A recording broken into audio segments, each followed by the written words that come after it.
সকালের ব্যস্ত বাজার, চারদিকে লোকজনের কোলাহল। সবজির দোকান, মাছের দোকান, ঠিক তারই মাঝে এক বড় ধাবা। সাইনবোর্ডে লেখা কলকাতার স্পেশাল মটন কারি। ধাবার সামনে ধোঁয়া উঠছে, বড় কড়াইতে মটন রান্না হচ্ছিল। সুগন্ধ চারদিকে ছড়িয়ে পড়ে। আসুন দাদা, আসুন দিদি, গরম গরম কলকাতা স্পেশাল মটন কারি খেয়ে যান। একবার খেলেই বারবার খেতে ইচ্ছে করবে। তাড়াতাড়ি চলে আসুন, দেরি করবেন না। একজন গ্রাহক ধাবায় আসে। এই যে ভাই, সত্যি এত ভালো নাকি তোমাদের মটন? একবার খেলেই বুঝে যাবেন, পুরো বাজারে এইরকম স্বাদ আর কোথাও পাবেন না। আচ্ছা, এক প্লেট মটন কারি আর ভাত দাও। এরই মধ্যে আরও কিছু গ্রাহক আসে। এই যে দাদা, আমাকেও এক প্লেট মটন কারি আর ভাত দেবেন, একটু তাড়াতাড়ি দেবেন দাদা। এই আসছে দাদা, একটু বসুন, গরম গরম পরিবেশন করছি। দেখছিস কালু, বলেছিলাম না আমার ধাবার মটনের কাছে কেউ টিকতেই পারে না।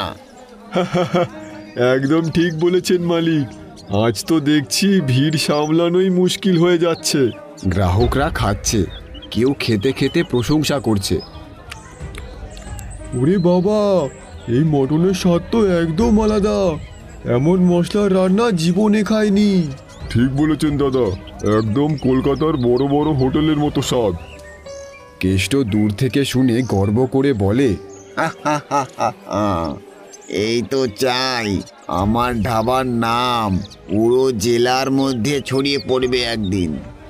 এইদিকে ধাবায় ধীরে ধীরে ভিড় বাড়ছে, লোকেরা খাচ্ছে। কালু এখনো হাঁক দিয়ে গ্রাহকদের ডাকছে, আসুন দাদা, আসুন দিদি, আর খেয়ে যান Kolkata special mutton curry.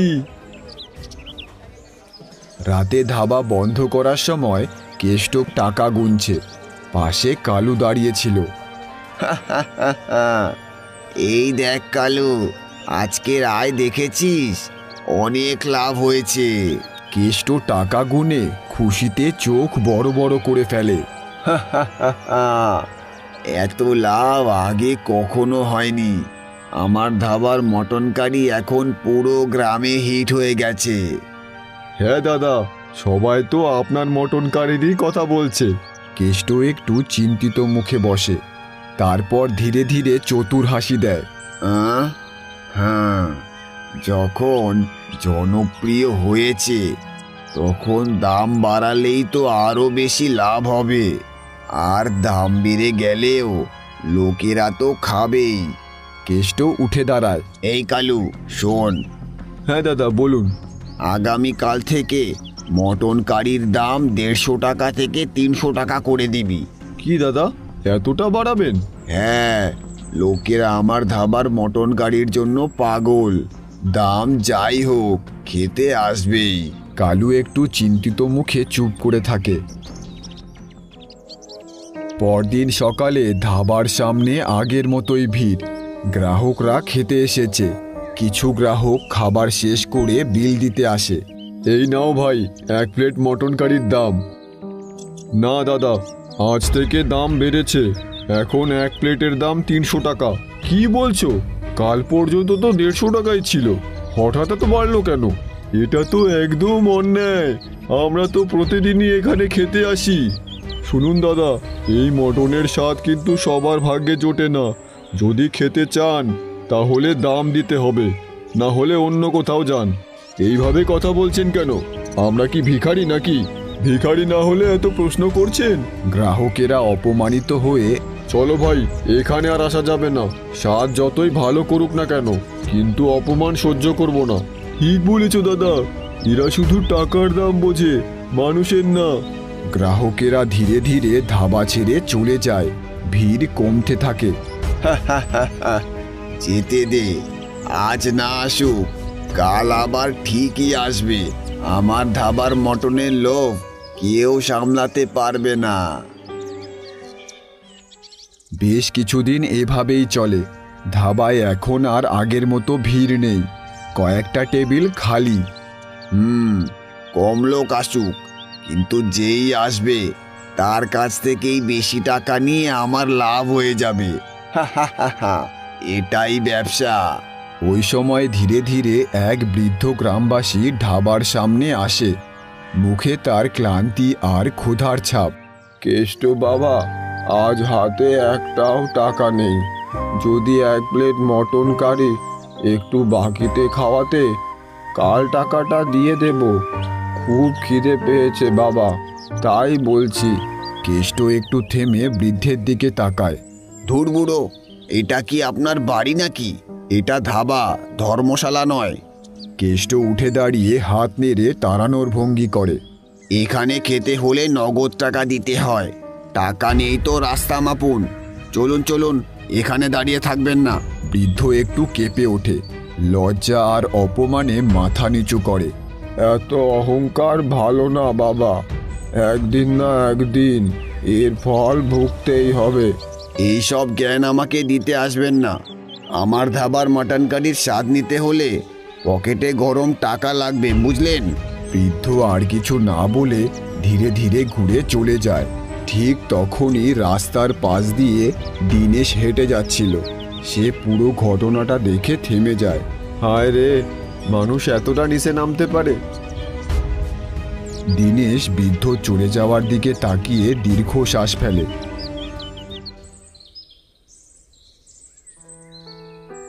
Dinesh দরজার পাশে বসে আছে। তার মা উনুনে ভাত রান্না করছিল। মা, আমি একটা সিদ্ধান্ত নিছি। কি সিদ্ধান্ত বাবা? আমি ঠিক করছি এই গ্রামেই একটা খাবারের দোকান খুলবো। খাবারের দোকান? হঠাৎ এই ভাবনা এলো কেন? আজ আমি নিজের চোখে দেখলাম মা, কেশোদা কেমন করে একটা ক্ষুধার্ত বৃদ্ধ মানুষরে অপমান করে তাড়ায় দিল। ওর অহংকার এখন আকাশ ছুঁইছে। মানুষরে মানুষ বলেই মনে করে না। দীনেশের মা বলে, সব ঠিক আছে বাবা, কিন্তু একটা কথা ভেবেছিস? কি মা? কেষ্টর মটন কারির স্বাদ তো সবার মুখে মুখে। লোকজন তো ওর কাছেই যাবে। তুই কিভাবে তাদের নিজেদের দোকানে আনবি? সেইটার কথাও ভাবছি মা। দীনেশ উঠে দাঁড়ায়। আমি কালই যাব কেষ্টদার ধাবার আসল কারিগর অরুণদার কাছে। অরুণ, যে মটন রান্না করে? হ্যাঁ মা, ওনার হাতেই তো আসল জাদু আছে। কেষ্ট শুধু নাম আর টাকা কামাচ্ছে, স্বাদটা তৈরি করে অরুণদাই। তুই যা ঠিক মনে করিস কর, আমি তোকে আটকাবো না, কিন্তু সাবধানে চলবি বাবা। তুমি চিন্তা করো না মা, আমি চাই মানুষ যেন সম্মান নিয়ে খাইতে পারে।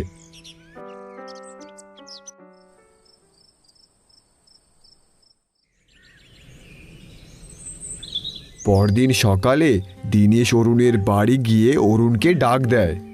অরুণদা, অরুণদা বাড়িতে আসেন? কে? আমি দীনেশ বৌদি, একটু কথা ছিল। দরজা খুলে অরুণের স্ত্রী বাইরে আসে। ও দীনেশ ভাই, এই সময়? বৌদি, অরুণদা কি বাড়িতে নাই? না ভাই। দীনেশ সাহস করে নিজের কথাটা বলে। বৌদি, একটা অনুরোধ ছিল, আপনি যদি অরুণদারে একটু বুঝায় বলেন। কি কথা? আমি একটা ছোট খাবারের দোকান খুলতে চাই, আর আমি চাই অরুণদার কাছ থেকে সেই মটন কারির গোপন মশলার রেসিপি শিখতে। অরুণের স্ত্রী থেমে যায়। সে একটু হতাশ হয়ে বলে, দীনেশ ভাই, তোমার কথা আমি বুঝতে পেরেছি, কিন্তু আমাদের অবস্থা তো তুমি জানো না। কেষ্ট আমাদের ওপর অনেক ঋণ চাপিয়ে রেখেছে। দীনেশ অবাক হয়ে যায়। যদি অরুণ অন্য কাউকে এই মশলার রেসিপি শেখায়, তাহলে কেষ্টটা আমাদের ভিটে ছাড়া করে দেবে। তার চোখে ভয় স্পষ্ট হয়ে ওঠে। আমাদের যে আর কোথাও যাওয়ার জায়গা নেই ভাই। আমাদের হাত পা একেবারে বাঁধা। বুঝতে পারতেছি বৌদি, আপনাদের অবস্থাও খুব কঠিন। ঠিক আছে বৌদি, আমি চলি। কিছু মনে করো না ভাই, আমরা সত্যিই অসহায়। না বৌদি, আপনার কোনো দোষ নাই। সব পথই কি বন্ধ? না, কিছু একটা তো করতেই হবে। তারপর দীনেশ বড় বটগাছের নিচে বসে চিন্তা করছে। সব চেষ্টা কইরেও কিছুই হইল না, আর এখন যে কি করব তাও বুঝতে পারতেছি না। এই সময় এক খুনখুনে ঠাকুমা সেখানে এসে উপস্থিত হয়। কি হলো দিনে, এমন মনমরা হয়ে বসে আছো কেন? হ্যাঁ, দীনেশ ঠাকুমাকে বলে, ঠাকুমা, আমি একটা হোটেল খুলতে চাইতেছি, সেইখানে মটন কারি বিক্রি করব, কিন্তু মটন কারির মশলার রহস্যটাই তো জানি না। দীনেশ কষ্টের সাথে বলে, অরুণদার কাছেও গেছিলাম, কিন্তু উনি কিছু করতে পারলো না, সব পথ যেন বন্ধ হয়ে গেছে ঠাকুমা। এত তাড়াতাড়ি হাল ছেড়ে দিলে চলবে? হ্যাঁ, মশলার আসল রহস্য কেউ কাউকে শেখায় না রে, ওটা নিজের জিভ দিয়ে চিনতে হয়। তুই একটা কাজ কর, কেষ্টার দোকান থেকে 1 প্লেট মটন কারি কিনে আনতো। তারপর নিজের বাড়িতে বসে রান্না করবি, আর খেতে খেতে বুঝতে চেষ্টা করবি কি কম পড়েছে আর কি বেশি হচ্ছে। একেবারে হবে না, কিন্তু বারবার চেষ্টা করলে একদিন ঠিক সেই স্বাদ পেয়ে যাবি রে। দীনেশের চোখে ধীরে ধীরে আশার আলো জ্বলে। মানে আমি নিজেই শিখে নিতে পারবো? এই তো, এটাই আসল শিক্ষা।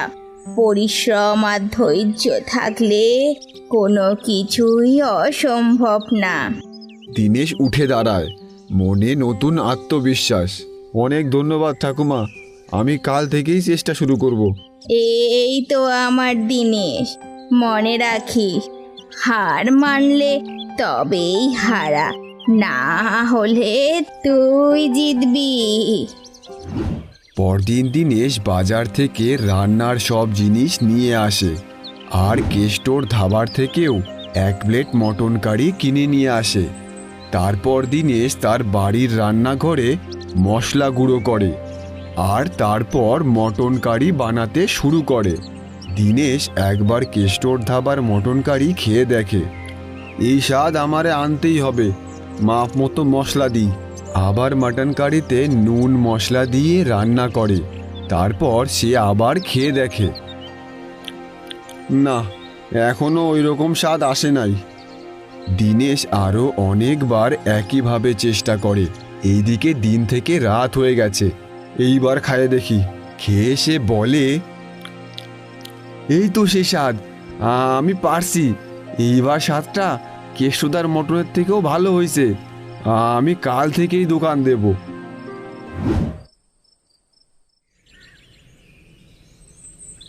পরদিন সকালেই দীনেশ গ্রামের বাজারে এক সাইডে ঠেলায় করে তার দোকান দিয়েছে।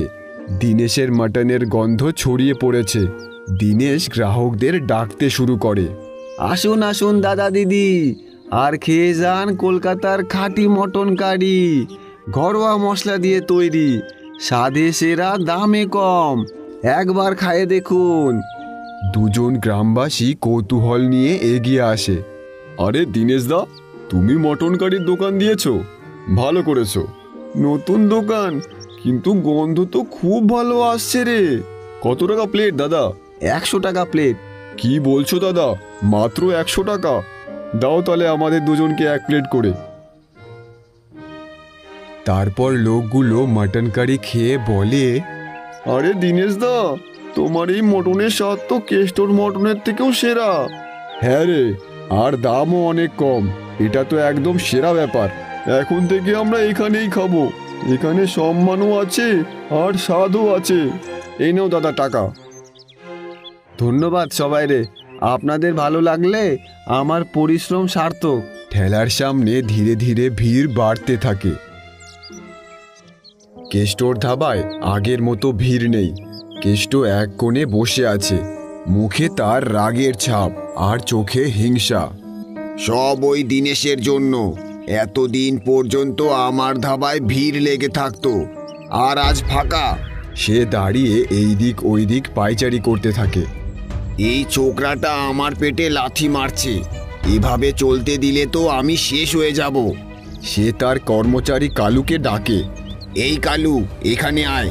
কালু ভয়ে ভয়ে এগিয়ে আসে। বলুন দাদা, ডাকছেন? কালু, ওই দীনেশকে তো আর ব্যবসা করতে দেওয়া যাবে না।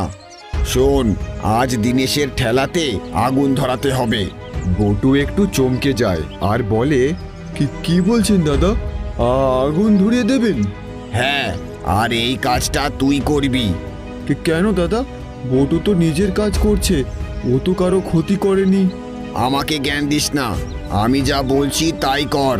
কেষ্ট বটুকে ভয় দেখিয়ে বলে, শোন, এই কাজটা না করলে কাল থেকে তুই বেকার। বটু স্তব্ধ হয়ে দাঁড়িয়ে থাকে। আমি কি করব এখন? একদিকে কাজ চলে যাওয়ার ভয়, আর অন্যদিকে এত বড় পাপ। কাল সকালেই দিনেশের সব শেষ। হা হা হা হা হা হা। কেষ্টর কথা মতো কালু সেই রাতেই দিনেশের বাড়ি যায়। দিনেশের ঠেলা দিনেশের বাড়ির সামনে রাখা ছিল। মাঝরাত হওয়ায় সবাই তখন ঘুমোচ্ছে। মনে হচ্ছে কেউ জেগে নেই, এক্ষুনি কাজটা করতে হবে। দিনেশ ভাই, আমাকে ক্ষমা করে দিও। ইচ্ছে না থাকা সত্ত্বেও কালু দিনেশের ঠেলায় আগুন লাগিয়ে দেয়। তারপর সে পালিয়ে যায়। কেষ্ট এক গাছের নিচে দাঁড়িয়ে কালুর অপেক্ষা করছিল। তখনই কালু সেখানে আসে। কিরে, কাজটা হলো? হ্যাঁ দাদা, জ্বালিয়ে দিয়েছি। হা হা হা হা হা হা। পরদিন সকালে ঘুম থেকে উঠে দিনেশ যখন ঘরের বাইরে আসে, জ্বলন্ত ঠেলা দেখে দিনেশ হতাশ হয়ে পড়ে। হায় রে, আমার এই সর্বনাশ কে করলো? আমার ঠেলায় আগুন জ্বালায় দিছে। এইবার আমি কি করে দোকানদারি করব? দিনেশের মা বাইরে আসে। সে দিনেশকে সহায়তা দেয়। ওইদিকে বাজারে দিনেশ যেখানে দোকান দিত, সেখানে গ্রাহকেরা দিনেশের অপেক্ষা করছিল। কি ব্যাপার, আজ দিনেশদা এখনো আসছে না? হ্যাঁ গো, এতক্ষণ তো চলে আসে। এইদিকে খিদেতে আমার পেট ব্যথা করছে। চলো একবার দিনেশদার বাড়ি ঘুরে আসি। হ্যাঁ চলো। এরপর লোকগুলো দিনেশের বাড়ি যায়। তারা সেখানে গিয়ে দেখে দিনেশ বসে আছে। ও দিনেশদা, কি হলো? আজ এখনো দোকান খোলনি কেন? আর কি কইরে দোকান খুলবো দাদা? তারপর দিনেশ গ্রামবাসীদের সব কথা খুলে বলে। সব শুনে তারা বলে, আরে তুমি বাড়িতেই হোটেল খুলে ফেলো না, আমরা এখানেই আসবো। দিনে একবেলা তোমার মটন কারি ছাড়া চলে না। এই শুনে দিনেশ আশ্বাস পায় আর সে বলে, ঠিক আছে দাদা, আমি আমার বাড়িতেই হোটেল খুলবো।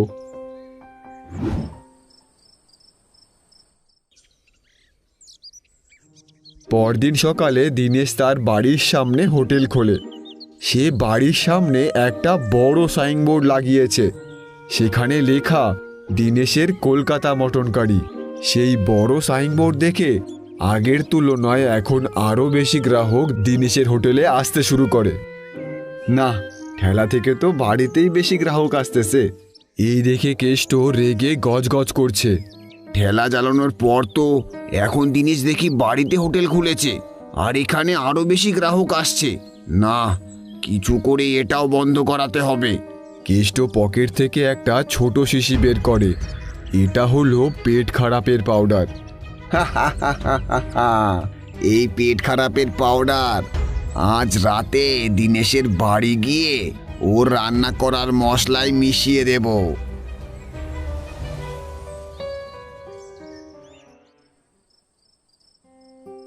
মা জানো, আমাদের বাড়িতে আমার বাজারের ঠেলার থেকেও বেশি গ্রাহক আসতেছে। কথায় আছে না, যা হয় ভালোর জন্যেই হয়। তারপর দিনেশ আর তার মা রাতের খাবার খেয়ে শুয়ে পড়ে। ঠিক তখনই কেষ্ট একটা চাদর জড়িয়ে দিনেশের বাড়িতে আসে। মনে হচ্ছে সবাই ঘুমিয়ে পড়েছে, এখনই কাজটা করতে হবে। তারপর কেষ্ট চুপিসারে দিনেশের ঘরে ঢোকে। এখানে তো নেই, অন্য ঘরে গিয়ে দেখি। কেষ্ট রান্নাঘরে ঢোকে। সেখানে সে মশলার কৌটো দেখতে পায়। এই তো মশলার কৌটো, এবার মিলিয়ে দেব এই পেট খারাপের পাউডার। কৌটোর কাছে যেতে গিয়ে নিচে বাসনে ধাক্কা লেগে কেষ্ট পড়ে যায়। এতে খুব জোর আওয়াজ হয়। পড়ে গিয়ে কেষ্টর মাজায় খুব ব্যথা লাগে। ওইদিকে দিনেশের ঘুম ভেঙে যায়। ওরে বাবারে, কোমরে কি লাগলো? ও মা গো! ঠিক তখনই সেখানে দিনেশ এসে হাজির হয়। এ কি কেষ্টদা, তুমি তুমি এখানে কি করো? আহ, ওরে বাবা! তখনই দিনেশ সেই ওষুধের কৌটো দেখে ফেলে। এটা তো পেট খারাপের পাউডার। বুঝছি এইবার তুমি আমার ক্ষতি করতে আইছিলা, আর এইবার সব বুঝতে পারছি। আর ওই দিন আমার ঠেলায় আগুন তুমিই লাগাইছিলা। দাঁড়াও। তারপর দিনেশ দড়ি দিয়ে কেষ্টর হাত পা বেঁধে দেয়। ভাই, আমাকে ছেড়ে দে। আমার ভুল হয়ে গেছে, আর কখনো তোর ক্ষতি করব না। তুমি শুধরাবা না আমি জানি, তোমার বিচার তো পঞ্চায়েতেই হবে। পরদিন গ্রামের বটতলায় পঞ্চায়েত বসেছে। সেখানে সবাই উপস্থিত ছিল। কেষ্ট, তোমার দুর্ব্যবহারের ব্যাপারে শুনেছিলাম, কিন্তু তুমি এতটা নিচে নামতে পারো? আজ থেকে তোমার ধাবা এই গ্রামে 3 মাসের জন্য বন্ধ। আর পরে যদি এইরকম কিছু করো তাহলে তোমাকে গ্রাম থেকেই বার করে দেব আমরা।